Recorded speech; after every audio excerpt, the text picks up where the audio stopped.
മിശിഹായിൽ സ്നേഹം നിറഞ്ഞവരെ, എന്നെ കേൾക്കുന്ന നിങ്ങളെല്ലാവരെയും പിതാമ്പുത്രനും പരിശുദ്ധാത്മാവുമായ പരിശുദ്ധ ത്രിയേക ദൈവം സമൃദ്ധമായി അനുഗ്രഹിക്കട്ടെ എന്ന് പ്രാർത്ഥിക്കുന്നു. മിശിഹായിൽ സ്നേഹം നിറഞ്ഞവരെ, സുവിശേഷ സത്യങ്ങളിൽ അടിയുറച്ച് ജീവിതം നയിക്കുന്നവർക്ക് ഒരു സത്യം യഥാർത്ഥത്തിൽ മനസ്സിലാക്കാൻ സാധിക്കും. ലോകത്തിൽ ഇന്ന് നടക്കുന്ന സംഭവ വികാസങ്ങളിലേക്ക് വിശ്വാസത്തിൻ്റെ കണ്ണുകളിലൂടെ നോക്കി കാണുകയാണെങ്കിൽ ഒരു സത്യം മനസ്സിലാക്കാൻ സാധിക്കും. നാം എല്ലാം ഓരോ ദിവസം കഴിയും തോറും അന്തിമ കാലത്തിലേക്ക് അടുത്തുകൊണ്ടിരിക്കുകയാണ്. എന്ന് പറഞ്ഞാൽ ഈശോയുടെ രണ്ടാമത്തെ വരവിലേക്ക് നാം ഓരോരുത്തരും അടുത്തുകൊണ്ടിരിക്കുകയാണ്. എന്നാൽ ഇതിനോടൊപ്പം തന്നെ ഒരു സത്യം മനസ്സിലാക്കേണ്ടതുണ്ട്. സാത്താൻ്റെ നാളുകൾ എണ്ണപ്പെട്ടു എന്നുള്ള സത്യം. അതുകൊണ്ട് എല്ലാ കാലങ്ങളിലേക്കാളും അവൻ ഏറ്റവും അധികം ക്രൂദ്ധനാണ്. അങ്ങേറ്റം വൈരാഗ്യത്തോടും പ്രതികാരചിന്തയോടും ക്രോധത്തോടും കൂടെ ആത്മാക്കളെ ഏതു വിധേനയും നശിപ്പിക്കുക എന്നുള്ള ഒറ്റ ലക്ഷ്യത്തോടു കൂടെ അവനും അവൻ്റെ അനുയായികളും പുതിയ പുതിയ ആശയങ്ങളും പുതിയ മാർഗങ്ങളും ആയി എല്ലായിടത്തും ഓടി നടക്കുകയാണ്. ഈ പുതിയ മാർഗങ്ങളെന്ന് ഞാൻ പറഞ്ഞത്, പ്രിയപ്പെട്ടവരെ, മറ്റൊന്നുമല്ല, ആത്മാക്കളെ ഏതെല്ലാം തരത്തിൽ അവൻ്റെ കെണിയിൽ ഉൾപ്പെടുത്താൻ ആകും അതിന് യോജിച്ച പലതരത്തിലുള്ള മാർഗങ്ങൾ, പലതരത്തിലുള്ള വഴികൾ അവൻ അവലംബിക്കുന്നു, അവൻ തിരഞ്ഞെടുക്കുന്നു. നിർഭാഗ്യവശാല് പലരും സാത്താൻ ഒരുക്കുന്ന ഈ കെണികളിൽ പെട്ടുപോകുന്നു. മത്സ്യത്തിന് ചൂണ്ടയിൽ കോർത്ത് ഇട്ടുകൊടുക്കുന്ന ഭക്ഷണ സാധനം മത്സ്യം എത്ര താല്പര്യത്തോടെയാണ് വിഴുങ്ങുന്നത്. എന്നാൽ ഉടൻ തന്നെ ഒരു കാര്യം മനസ്സിലാകും, അത് അതിൻ്റെ അന്ത്യമാണെന്ന്. എന്നതുപോലെ ആത്മാക്കളെ നശിപ്പിക്കുന്നതിന് അവനൊരുക്കിയ പല വഴികളിൽ ഒരു പ്രധാനപ്പെട്ട വഴിയാണ് ആത്മാക്കളെ കൂട്ടമായി നശിപ്പിക്കുന്നതിന് വേണ്ടി അവൻ തെരഞ്ഞെടുത്തിരിക്കുന്ന ഒരു വഴിയെക്കുറിച്ചാണ്, ഒരു മാർഗത്തെക്കുറിച്ചാണ് ഇന്ന് ഞാൻ സംസാരിക്കാൻ പോകുന്നത്. ഞാൻ ഇതിനു മുമ്പ്, പ്രിയപ്പെട്ടവരെ, ഒരു ഇൻട്രൊഡക്ഷനിലൂടെ നിങ്ങളോട് പറഞ്ഞിരുന്നു, ലോകത്ത് പ്രചരിച്ചു കൊണ്ടിരിക്കുന്ന ഒരു പുതിയ മതത്തെപ്പറ്റി, സാത്താൻ രൂപം കൊടുത്ത ഒരു പുതിയ മതം. അതെന്താണ് അതിൻ്റെ പ്രത്യേകത? എന്താണ് അതിൻ്റെ ലക്ഷ്യം? എന്താണ് അതിൻ്റെ മാർഗങ്ങൾ?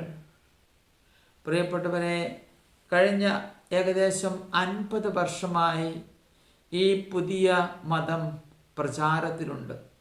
എന്നാൽ ഇന്നത്തെ കാലഘട്ടത്ത് അത് വളരെ, ആ മതത്തിലേക്ക് അനേകരാണ് ആകർഷിക്കപ്പെടുന്നത്. ഇത് സാത്താൻ രൂപം കൊടുത്ത ഒരു മതമാണ്. എല്ലാ മതങ്ങളിലെയും നല്ല ചില കാഴ്ചപ്പാടുകൾ, ചില പഠനങ്ങൾ, ചില നിയമങ്ങൾ അവയെടുത്ത് അതോടൊപ്പം തൻ്റേതായ നിഗൂഢമായ മനുഷ്യരെ, ആത്മാക്കളെ തന്നിലേക്ക് ആകർഷിക്കുന്ന തരത്തിലുള്ള പുതിയ സിദ്ധാന്തങ്ങൾ അടങ്ങിയ ഒരു മതം. ആ മതത്തിൻ്റെ പേരാണ് നവയുഗ മതം, അല്ലെങ്കിൽ ന്യൂ ഏജ് മൂവ്മെന്റ്. എങ്ങനെയുള്ളവരെയാണ് ഈ മതത്തിലേക്ക് സാത്താൻ ഏറ്റവും കൂടുതൽ ആകർഷിക്കുന്നത്? ഇന്നത്തെ ഈ ആധുനിക ലോകത്ത് പലതരത്തിലുള്ള മനസ്സിൻ്റെ പിരിമുറുക്കത്തിൽപ്പെട്ടവർ, ടെൻഷൻ, പലതരത്തിലുള്ള കാരണം കൊണ്ടുള്ള ടെൻഷൻ, ജീവിത വ്യഗ്രതയിൽ കഴിയുന്നവർ, മനഃശാന്തി നഷ്ടപ്പെട്ടവർ, ജീവിത ലക്ഷ്യമില്ലാത്തവർ, നിരാശയിൽപ്പെട്ടുഴലുന്നവർ, നിരീശ്വര വിശ്വാസികൾ, ദൈവത്തെ മറന്ന് പാപത്തിൽ ജീവിക്കുന്നവർ, ഇവരെല്ലാം ഈ പുതിയ മതത്തിലേക്ക് പെട്ടെന്നാണ് ആകർഷിക്കപ്പെട്ടുകൊണ്ടിരിക്കുന്നത്. അവൻ ഇല്ലാത്ത, സാത്താൻ എന്ന് പറയുന്നത് നമുക്കറിയാം, സകലവിധ നുണയന്മാരുടെയും പിതാവാണ്. നുണ മാത്രമേ അവൻ പറയൂ. നമ്മുടെ ആദ്യ മാതാപിതാക്കളെ വീഴിച്ചത് അവൻ്റെ നുണയിലൂടെയാണ്. അവൻ നുണയുടെ പിതാവാണ്, നുണയുടെ പിതാവാണ്. അങ്ങനെ ഇല്ലാത്ത കാര്യങ്ങൾ കെട്ടിച്ചമച്ച് ആത്മാക്കളെ തൻ്റെ പുതിയ സിദ്ധാന്തങ്ങളിലേക്ക്, പുതിയ മതത്തിലേക്ക് അവൻ ആകർഷിക്കുന്നു. ഒരിക്കൽ ഈ മതത്തിലേക്ക് ആകർഷിക്കപ്പെട്ട് കഴിഞ്ഞാൽ അവരെ അതിൽ തന്നെ പിടിച്ചു നിർത്തുന്നതിന് പ്രത്യേകമായിട്ടുള്ള വഴികളും അവൻ ഉപയോഗിക്കുന്നു. ഈ മതത്തിന് അവൻ പറയുന്ന പ്രത്യേകത ഇതാണ്: ഒരു പുതിയ ലോകം, ഒരു പുതിയ സ്വർഗം. എന്താണ് ചെയ്യേണ്ടത്? നിരാശയിൽപ്പെട്ട് കഴിയുന്നവർക്ക് ആശ്വാസത്തിനായി അവൻ കൊടുക്കുന്ന മരുന്നുകൾ വ്യത്യസ്തമാണ്. അതിനുപയോഗിക്കുന്ന മാർഗങ്ങൾ ഇവയൊക്കെയാണ്. പ്രാചീന കാലഘട്ടത്ത് നിലവിലുണ്ടായിരുന്ന പലവിധ നിഗൂഢ വിദ്യകൾ അവൻ അതിനായി ഉപയോഗിക്കുന്നു. പലതുണ്ടതിൽ: റേക്കി, യോഗ, ടാരറ്റ് കാർഡുകൾ, ക്രിസ്റ്റലുകൾ, മരിച്ചുപോയ ആത്മാക്കളുടെ ഉപദേശം തേടൽ, നിഗൂഢ ആധ്യാത്മിക വിദ്യ, ഓജോ ബോർഡ്, പുരാതന ഈജിപ്ഷ്യൻ നിഗൂഢ വിദ്യകൾ, കബ്ബാലിസം എന്ന് പറയുന്ന യഹൂദരുടെ പുരാതന നിഗൂഢ വിദ്യകൾ, ആദിമകാല ജ്ഞാനവാദം, സൂഫിസം, ഡ്രോയിഡിയൻ കഥകൾ, കെൽട്ടിക് മതാത്മകത, മധ്യകാല മാന്ത്രിക വിദ്യകൾ, സെൻ ബുദ്ധിസം, ഇവയൊക്കെയാണ് ചിലവ. ഇവയ്ക്കെതിരെ കർത്താവ് പുരാതന കാലം മുതൽ തന്നെ വിശ്വാസ സമൂഹത്തിന് വാണിംഗ് നൽകിയിട്ടുണ്ട് തിരുവചനത്തിലൂടെ. നിയമാവർത്തന പുസ്തകം 18-ാം അധ്യായത്തിൽ നാം ഇപ്രകാരം വായിക്കുന്നു, 9 മുതലുള്ള വാക്യങ്ങൾ: നിന്റെ ദൈവമായ കർത്താവ് തരുന്ന ദേശത്ത് നീ വരുമ്പോൾ ആ ദേശത്തെ ദുരാചാരങ്ങൾ അനുകരിക്കരുത്. മകനെയോ മകളെയോ ഹോമിക്കുന്നവൻ, പ്രാശനികൻ, ലക്ഷണം പറയുന്നവൻ, ആഭിചാരകൻ, മന്ത്രവാദി, വെളിച്ചപ്പാട്, ക്ഷുദ്രക്കാരൻ, മൃതസന്ദേശ വിദ്യക്കാരൻ എന്നിവരാരും നിങ്ങളുടെ ഇടയിൽ ഉണ്ടായിരിക്കരുത്. ഇത്തരക്കാർ കർത്താവിന് നിന്ദ്യരാണ്. അവരുടെ ഈ മ്ലേച്ഛ പ്രവർത്തികൾ നിമിത്തമാണ് അവിടുന്ന് അവരെ നിങ്ങളുടെ മുമ്പിൽ നിന്ന് നിഷ്കാസനം ചെയ്യുന്നത്. നിന്റെ ദൈവമായ കർത്താവിൻ്റെ മുമ്പിൽ നീ കുറ്റമറ്റവനായിരിക്കണം. ഒരു വിശ്വാസി എപ്രകാരം ജീവിതം നയിക്കണമെന്നുള്ള എല്ലാ നിർദ്ദേശങ്ങളും പ്രിയപ്പെട്ടവരെ കർത്താവ് തിരുവചനത്തിലൂടെ നമുക്ക് നൽകിയിട്ടുണ്ട്. വിശുദ്ധ പൗലോസ്ലീഹ അവസാന കാലഘട്ടത്ത് സംഭവിക്കാൻ പോകുന്ന കാര്യങ്ങളെക്കുറിച്ച് ചിന്തിച്ചുകൊണ്ടിരിക്കുന്ന ഈ വിഷയത്തെക്കുറിച്ച് പൗലോസ്ലീഹായി നമ്മെ പഠിപ്പിക്കുന്നുണ്ട്. 2 തിമോത്തിയോസിന് എഴുതിയ ലേഖനത്തിൽ 3 മുതലുള്ള വാക്യങ്ങൾ ഇപ്രകാരം പൗലോസ്ലീഹ നമ്മെ ഓർമ്മിപ്പിക്കുന്നു: ജനങ്ങൾ ഉത്തമമായ പ്രബോധനത്തിൽ സഹിഷ്ണുത കാണിക്കാത്ത കാലം വരുന്നു. കേൾവിക്ക് ഇമ്പമുള്ളവയിൽ ആവേശം കൊള്ളുകയാൽ അവർ തങ്ങളുടെ അഭിരുചി ചേർന്ന പ്രബോധകരെ വിളിച്ചുകൂട്ടും. അവർ സത്യത്തിന് നേരെ ചെവിയടച്ച് കെട്ടുകഥകളിലേക്ക് ശ്രദ്ധ തിരിക്കും. നീയാകട്ടെ എല്ലാ കാര്യങ്ങളിലും സമചിത്തത പാലിക്കുക. കഷ്ടതകളെ സഹിക്കുകയും സുവിശേഷത്തിന്റെ ജോലി ചെയ്യുകയും നിന്റെ ശുശ്രൂഷ നിർവഹിക്കുകയും ചെയ്യുക. പ്രിയപ്പെട്ടവരെ, തിമോഥെയോസിനോട് പറഞ്ഞിരിക്കുന്ന ഈ കാര്യങ്ങൾ നാം ഓരോരുത്തരോടുമാണ് കർത്താവ് ഈ തിരുവചനത്തിലൂടെ പറയുന്നത്. ഈ കാലഘട്ടത്ത് പിശാച് സൃഷ്ടിക്കുന്ന ഇപ്രകാരം കേൾവിക്ക് ഇമ്പകരമായിട്ടുള്ള കാര്യങ്ങൾ, ഇവയിലേക്ക് യാതൊരു ശ്രദ്ധയും കൊടുക്കരുതെന്ന് കർത്താവ് പറയുന്നു. പ്രിയപ്പെട്ടവരെ, മേൽപ്പറഞ്ഞ ഇത്തരത്തിലുള്ള നിഗൂഢ വിദ്യകളിലൂടെ മനുഷ്യന്റെ മനസ്സിനെയാണ് പിശാച് ആദ്യമായി തന്റെ നിയന്ത്രണത്തിലാക്കാൻ ശ്രമിക്കുക. അല്പസമയത്തെ സുഖം, സന്തോഷം അവ അനുഭവിക്കുന്നതിന് വേണ്ടി നാം അവന് കേൾക്കുന്ന പക്ഷം, നമ്മുടെ മനസ്സിനെ അതിനായി വിട്ടുകൊടുക്കുന്ന പക്ഷം എന്താണ് സംഭവിക്കുക? സാത്താനും കൂട്ടരും അവ കേൾക്കുന്ന വ്യക്തിയുടെ മനസ്സിൽ കയറിക്കൂടുകയും അല്പനേരത്തെ സന്തോഷത്തിന് ശേഷം അതിഭയങ്കരമായ ഭയവും സമാധാനമില്ലായ്മയും അവസാനം ആത്മഹത്യയിലേക്ക് എത്തിക്കുന്ന അവസ്ഥയിലേക്ക് അവൻ കൊണ്ടുവരും. അതിനാൽ ഈ പുതിയ മതത്തിനെതിരെ നാം അങ്ങേയറ്റം ശ്രദ്ധയോടെ, അങ്ങേയറ്റം ജാഗരൂകതയോടുകൂടെ വേണം പെരുമാറാൻ എന്ന് കർത്താവിൻ്റെ സന്ദേശം നമ്മെ ഓർമ്മിപ്പിക്കുന്നു. ഈ പുതിയ മതത്തിൻ്റെ ഏറ്റവും വലിയ ശത്രുക്കൾ മറ്റാരുമല്ല, ക്രിസ്തീയ വിശ്വാസികളാണ്. ഇവരുടെ പഠനങ്ങൾ ഏറ്റവും കൂടുതൽ നമുക്കെതിരാണ്. അതുകൊണ്ട് തന്നെയാണ് വിശുദ്ധ ജോൺ പോൾ മാർപ്പാപ്പായുടെ സമയത്ത് വിശ്വാസിഗണം തെറ്റിൽപ്പെട്ടു പോകാതിരിക്കുന്നതിന് വേണ്ടി ഒരു പ്രമാണരേഖ, Jesus Christ the bearer of the water of life, അല്ലെങ്കിൽ യേശു ക്രിസ്തു ജീവജലത്തിൻ്റെ വാഹകൻ എന്ന് പറഞ്ഞ് സകല വിശ്വാസികൾക്കും വേണ്ടി ഒരു പ്രമാണരേഖ പുറപ്പെടുവിച്ചിരുന്നു. അതിലെ ചില സന്ദേശങ്ങൾ ഒന്ന് കേൾക്കാൻ നമുക്ക്. ന്യൂ ഏജും കത്തോലിക്ക വിശ്വാസവും മനുഷ്യന്റെ യുക്തിയുക്തമായ ആത്മീയ ആവശ്യങ്ങൾക്ക് ഉത്തരമെന്ന വിധത്തിലാണ് ന്യൂ ഏജ് മതാത്മകത ഉരുത്തിരിഞ്ഞു വന്നതെങ്കിലും അത് ക്രിസ്തീയ വിശ്വാസങ്ങൾക്കും വെളിപാടുകൾക്കും തികച്ചും എതിരാണ് എന്ന് നാം മനസ്സിലാക്കേണ്ടതുണ്ട്.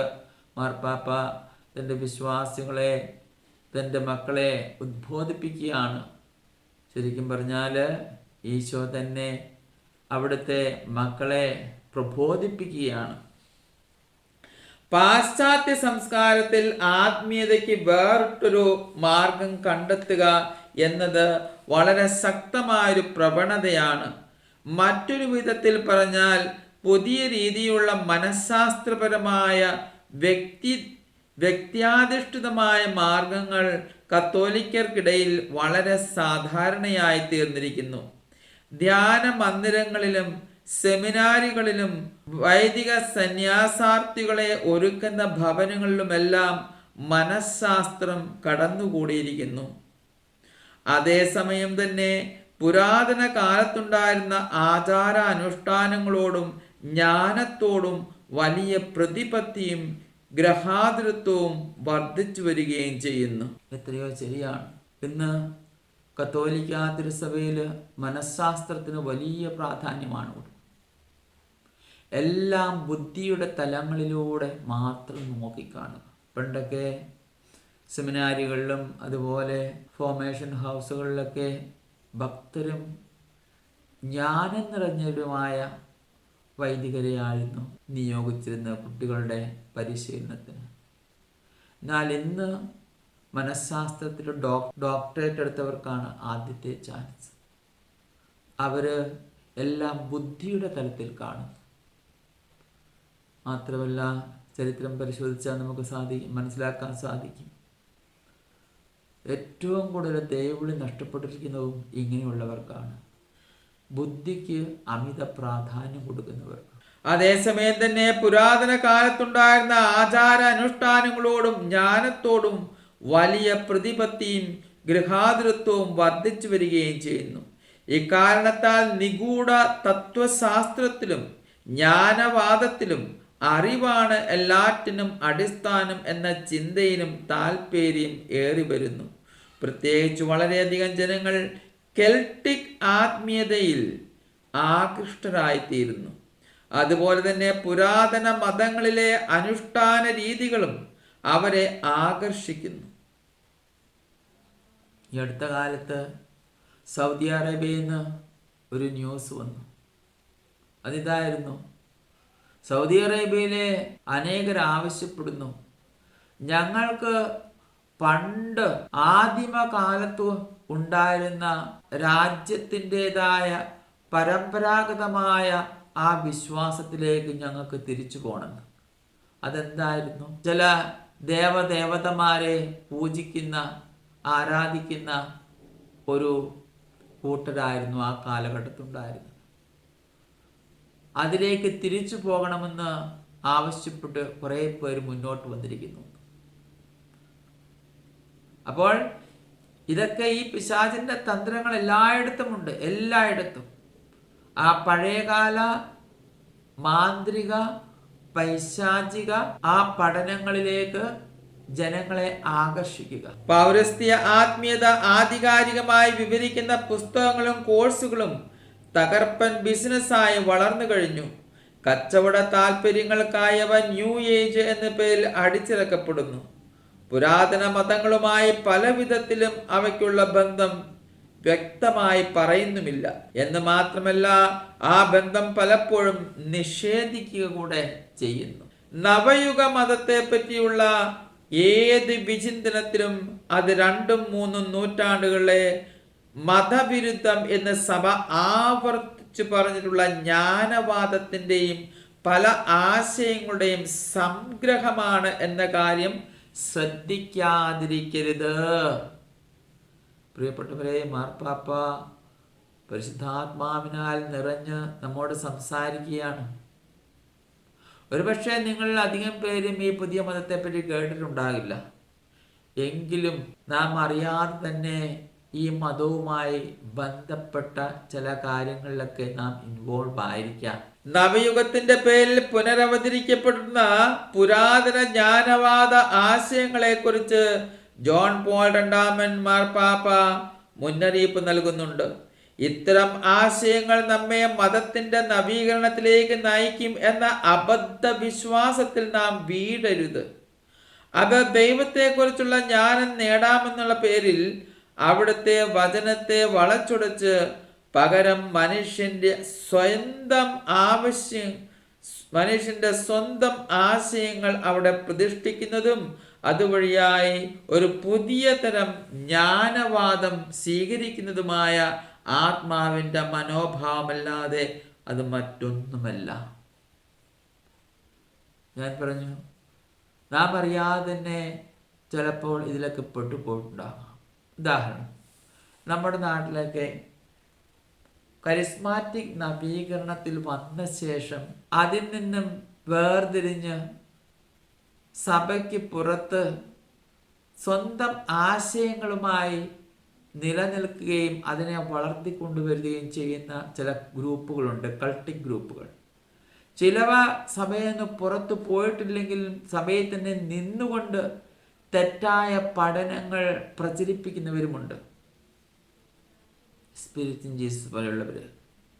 എന്താണ് അവരുടെ ആശയം? മരിച്ച് നരകത്തിൽ പോയിട്ടുള്ള ആത്മാക്കളെ നരകത്തിൽ പോയി അവരെ മാനസാന്തരപ്പെടുത്താം, അല്ലെങ്കിൽ മരിച്ചുപോയ ആത്മാക്കളെ തിരിച്ചു വിളിച്ച് അവരെ മാനസാന്തരപ്പെടുത്താം. കർത്താവ് പ്രത്യേകം പറഞ്ഞിട്ടുണ്ട് ഈ മേഖലയിലൊക്കെ. മൃതസന്ദേശവാഹകൻ, ഓജോ ബോർഡ്, അതുപോലെ ഇത്തരത്തിലുള്ള പല മാർഗത്തിലൂടെ ഇന്ന് നമ്മുടെ കുട്ടികളടക്കം പലരും ഇത്തരത്തിലുള്ള ന്യൂ ഏജുമായി ബന്ധപ്പെട്ട് പ്രവർത്തിക്കുന്നുണ്ട്. മരിച്ചുപോയ ആത്മാക്കളെ വിളിച്ചു വരുത്തുക, അവരുമായി സംസാരിക്കുക, താൻ അറിയാൻ ആഗ്രഹിക്കുന്ന കാര്യങ്ങൾ ചോദിച്ച് മനസ്സിലാക്കുക. കുട്ടികളാണെങ്കിൽ പരീക്ഷയ്ക്ക് മുമ്പേ പരീക്ഷയ്ക്ക് വരുന്ന ചോദ്യങ്ങളേവ, ഉത്തരങ്ങളേവ, ഇത്തരത്തിലുള്ള കാര്യങ്ങൾ ചോദിച്ചറിയുക. ഓരോരുത്തരും തങ്ങളുടേതായ സ്വാർത്ഥപരമായ കാര്യങ്ങൾ ഈ മേഖലയിൽ ചോദിച്ചറിയുക. ഇതൊക്കെ തിരുസഭ വിലക്കിയിട്ടുള്ള കാര്യങ്ങളാണ്. നമുക്കറിയാം പ്രിയപ്പെട്ടവരെ, 1 സാമുവേൽ 28-ാം അധ്യായത്തിൽ സാവൂൾ രാജാവ് സാമുവേൽ പ്രവാചകനെ ഒരു മന്ത്രവാദിയുടെ പക്കൽ പോയി വിളിച്ചു കൊണ്ടുവരുന്ന ഒരു സംഭവം പറയുന്നുണ്ട്. 4 മുതലുള്ള വാക്യങ്ങൾ. ഫിലിസ്ത്യർ ഒരുമിച്ചുകൂടി ശൂനേമിൽ വന്ന് പാളയമടിച്ചു. സാവൂൾ ഇസ്രായേലിലെ എല്ലാവരെയും സംഘടിപ്പിച്ച് ഗിൽബോവായിലും പാളയമടിച്ചു. സാവൂൾ ഫിലിസ്ത്യരുടെ പട്ടാളത്തെ കണ്ടു ഭയപ്പെട്ടു. മനസ്സ് അത്യധികം ഇളകി വശായി. അവൻ കർത്താവിനോട് ആരാഞ്ഞു. പക്ഷേ കർത്താവ് സ്വപ്നത്തിലൂടെയോ ഉറീമിലൂടെയോ പ്രവാചകന്മാരിലൂടെയോ ഉത്തരം നൽകിയില്ല. കാരണം സാവൂളിനെ ദൈവം തള്ളിക്കളഞ്ഞിരുന്നു. അവിടുത്തെ അനുസരിക്കാത്തതിൻ്റെ പേരിൽ, കർത്താവിനെ അനുസരിക്കാത്തതിൻ്റെ പേരിൽ കർത്താവ് സാവൂളിനെ തള്ളിക്കളഞ്ഞിരുന്നു. അപ്പോൾ സാവൂൾ ഭൃത്യന്മാരോട് പറഞ്ഞു, ഒരു മന്ത്രവാദിനിയെ അന്വേഷിക്കുക, ഞാൻ അവളുടെ ഉപദേശം തേടട്ടെ. അത് തെറ്റായിരുന്നു. കർത്താവ് നിയമാവർത്തനത്തിലൂടെ നാം കേട്ട വചനഭാഗം, ഇങ്ങനെയുള്ളവരെ സമീപിക്കരുതെന്നും അവരെ ഒരു കാരണവശാലും പിന്തുടരുതെന്നും അവരെ നശിപ്പിക്കണമെന്നും കർത്താവിൻ്റെ വചനമുണ്ടായിരുന്നു. എന്തോറിൽ ഒരു മന്ത്രവാദിനി ഉണ്ടെന്ന് ഭൃത്യന്മാർ പറഞ്ഞു. സാവൂൾ വേഷപ്രച്ഛന്നനായി 2 പേരെ കൂട്ടി രാത്രിയിൽ അവിടെ അടുത്തെത്തി പറഞ്ഞു, നിന്റെ മന്ത്രശക്തി കൊണ്ട് ഞാൻ ആവശ്യപ്പെടുന്നവനെ എൻ്റെ അടുക്കൽ കൊണ്ടുവരിക. അവൾ പറഞ്ഞു, സാവൂൾ മന്ത്രവാദികളെയും ആഭിചാരകരെയും നാട്ടിൽ നിന്ന് പുറത്താക്കിയെന്ന് നിനക്കറിയാമല്ലോ. പിന്നെ എന്തിനെന്നെ കൊല്ലിക്കാൻ കണിവിക്കുന്നു? ഇക്കാര്യത്തിൽ ഒരു ശിക്ഷയും നിനക്കുണ്ടാവുകയില്ലെന്ന് സാവൂൾ കർത്താവിൻ്റെ നാമത്തിൽ ആണയിട്ട് അവളോട് പറഞ്ഞു. അവൾ ചോദിച്ചു, ഞാൻ ആരെയാണ് വരുത്തി തരേണ്ടത്? സാമുവേലിനെ വരുത്താൻ അവൾ ആവശ്യപ്പെട്ടു. സാമുവേലിനെ കണ്ടപ്പോൾ അവൾ ഉച്ചത്തിൽ നിലവിളിച്ചുകൊണ്ട് സാവൂളിനോട് ചോദിച്ചു, എന്തിനാണ് എന്നെ കബളിപ്പിച്ചത്? അങ്ങ് സാവൂളല്ലേ? രാജാവ് അവളോട് പറഞ്ഞു, ഭയപ്പെടേണ്ട, നീ എന്താണ് കാണുന്നത്? സാധാരണ രീതിയിൽ ഈ മന്ത്രവാദികൾ ചെയ്യുന്നത് മരിച്ചുപോയ ആത്മാക്കളെ വിളിച്ചു വരുത്തി തന്നിലേക്ക് പ്രവേശിപ്പിച്ച് പിന്നെ ആ ആത്മാവ് സംസാരിക്കുകയാണ്. ഇപ്രകാരമാണ് ചെയ്യുന്നത്. എന്നാൽ ഇവിടെ നോക്കുക, സാമുവേല് സ്വയം വരുന്നത് കണ്ടപ്പോൾ മന്ത്രവാദി അങ്ങേയറ്റം ഭയപ്പെട്ടു. അവൾ പറഞ്ഞു, ഒരു ദേവൻ ഭൂമിയിൽ നിന്ന് കയറി വരുന്നതായി ഞാൻ കാണുന്നു. നോക്കുക, ഒരു ദേവൻ. അതെ, സാമുവേൽ ഒരു വിശുദ്ധനായിരുന്നു. സാമുവേൽ ദൈവത്തിൻ്റെ പ്രിയങ്കരനായ പ്രവാചകനായിരുന്നു, വിശുദ്ധനായ പ്രവാചകനായിരുന്നു. അതുകൊണ്ട് തന്നെയാണ് വിശുദ്ധൻ എന്ന് അർത്ഥമുള്ള ദേവൻ എന്ന് അവൾ പറഞ്ഞത്. അവൻ്റെ രൂപം എങ്ങനെ? അവൾ പറഞ്ഞു, ഒരു വൃദ്ധനാണ് കയറി വരുന്നത്, അങ്കി ധരിച്ചിരിക്കുന്നു. അത് സാമുവേലാണെന്ന് സാവൂളിന് മനസ്സിലായി. അവൻ സാഷ്ടാംഗം വീണു വണങ്ങി. അടുത്തതായി നോക്കുക എന്താ സംഭവിക്കുന്നതെന്ന്. സാമുവേൽ അവനോട് ചോദിച്ചു, നീ എന്നെ വിളിച്ചു വരുത്തി ശല്യപ്പെടുത്തിയത് എന്തിന്? നോക്കുക, ദേഷ്യത്തിലാണ് വിശുദ്ധൻ. കാരണം ഇങ്ങനെ സംഭവിക്കാൻ പാടില്ല. ദൈവം ഒരിക്കലും അനുവദിച്ചിട്ടുള്ള ഒരു കാര്യമല്ല ഇത്. കർത്താവ് മരിച്ചവരെ ഉയർപ്പിച്ചിട്ടുണ്ട്. പക്ഷേ മരിച്ചുപോയവരെ ഇപ്രകാരം വിളിച്ചു വരുത്താനുള്ള യാതൊരു അധികാരവും ആർക്കും കൊടുത്തിട്ടില്ല. തിന്മയിൽ പ്രവർത്തിക്കുന്നവര് തിന്മയുടെ ആത്മാക്കളെ വിളിച്ചു വരുന്നുണ്ടാകാം. എന്നാൽ യഥാർത്ഥ വിശ്വാസിക്ക് ഇത് നിരോധിക്കപ്പെട്ടിരിക്കുന്നു. അതിനൊരു ഉത്തരമായിട്ട് നമുക്ക് കാണാൻ സാധിക്കും. വിശുദ്ധ ലൂക്കാശ്ലീഹായുടെ സുവിശേഷത്തില് കർത്താവ് 16-ാം അധ്യായത്തില് ലാസറിന്റെയും ധനവാന്റെയും കാര്യം പറയുന്നുണ്ട്. അതില് ധനവാൻ അബ്രഹാമിനോട് പറയുന്നുണ്ട്, എൻ്റെ വീട്ടിൽ 5 പേരുണ്ട്, ലാസറസിനെ ഒന്ന് അങ്ങോട്ട് അയക്കൂ. അവരും ഞാൻ ആയിരിക്കുന്ന ഈ നരകത്തില് ഈ അഗ്നിയിൽ വന്നു പതിക്കാതിരിക്കുന്നതിന് വേണ്ടി ലാസറസ് അവർക്ക് ശരിയായ മാർഗം പറഞ്ഞു കൊടുക്കട്ടെ. അപ്പോൾ എന്താണ് കർത്താവ് പറയുന്നത് അവിടെ? അവർക്ക് അവിടെ അവർക്കവിടെ മോശയുടെ ഗ്രന്ഥങ്ങളും പ്രവാചകന്മാരുമുണ്ട്. എന്താണ്? പരിശുദ്ധ ഗ്രന്ഥം. അപ്പോൾ ധനവാൻ പറയുകയാണ്, അങ്ങനെയല്ല പിതാവേ, മരിച്ചവരിൽ ഒരാൾ ചെന്ന് അവരോട് ഈ കാര്യങ്ങൾ പറയുന്ന പക്ഷം അവർ വിശ്വസിക്കും. അബ്രഹാം പറയുകയാണ്, ഇല്ല, മോശയുടെയും പ്രവാചകന്മാരുടെയും പഠനങ്ങൾ അവർ കേൾക്കുന്നില്ലെങ്കിൽ മരിച്ചവരിൽ നിന്നൊരാൾ ഉയർത്തെഴുന്നേറ്റ് ചെന്നാലും അവർ വിശ്വസിക്കുകയില്ല.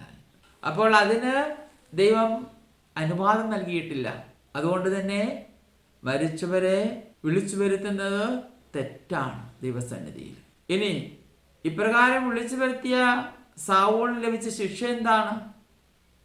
അതും ഒരു അടയാളമാണ്, ഒരു ചിഹ്നമാണ്. ദൈവം ആഗ്രഹിച്ചതല്ല എന്ന് സാമുവേൽ പറഞ്ഞ കാര്യം കേൾക്കുക. അവൻ പറഞ്ഞു, ഞാൻ വലിയ പ്രതിസന്ധിയിലാണ്. ഫിലിസ്തീർ എനിക്കെതിരെ യുദ്ധം ചെയ്യുന്നു. ദൈവമാകട്ടെ എന്നിൽ നിന്ന് അകന്നുമിരിക്കുന്നു. അവിടുന്ന് പ്രവാചകന്മാരിലൂടെ സ്വപ്നത്തിലൂടെ എനിക്ക് ഉത്തരം നൽകുന്നില്ല. അതുകൊണ്ട് ഞാൻ എന്ത് ചെയ്യണമെന്ന് പറഞ്ഞു തരേണ്ടതിനാണ് അങ്ങയെ വിളിപ്പിച്ചത്. സാമുവേൽ പറഞ്ഞു, കർത്താവ് നിന്നിൽ നിന്ന് അകന്ന് നിനക്കെതിരായിരിക്കെ എന്തിനാണ് എന്നോട് ചോദിക്കുന്നത്? എന്നിലൂടെ അരുളിച്ചതുപോലെ കർത്താവ് പ്രവർത്തിച്ചിരിക്കുന്നു. അവിടുന്ന് രാജ്യം നിന്നിൽ നിന്ന് എടുത്ത് നിന്റെ അയൽക്കാരനായ ദാവീദിന് കൊടുത്തിരിക്കുന്നു. കർത്താവിന്റെ സ്വരം നീ ശ്രവിച്ചില്ല.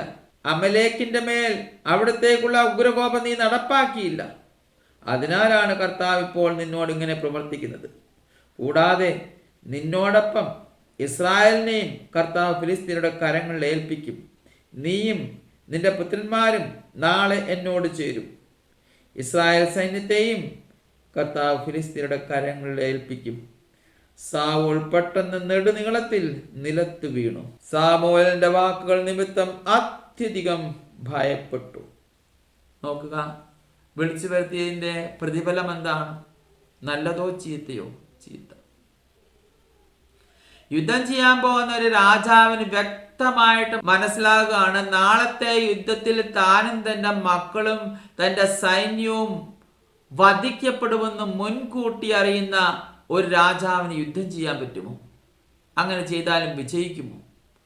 ശക്തി മുഴുവൻ നഷ്ടപ്പെടും. ഇപ്രകാരം വിളിച്ചു വരുത്തിയതിൻ്റെ ഫലം തികച്ചും വിപരീതമായിപ്പോയി. പ്രിയപ്പെട്ടവരെ, ഇതിൻ്റെ ബാക്കി നമുക്ക് അടുത്ത മെസ്സേജിൽ കേൾക്കാം.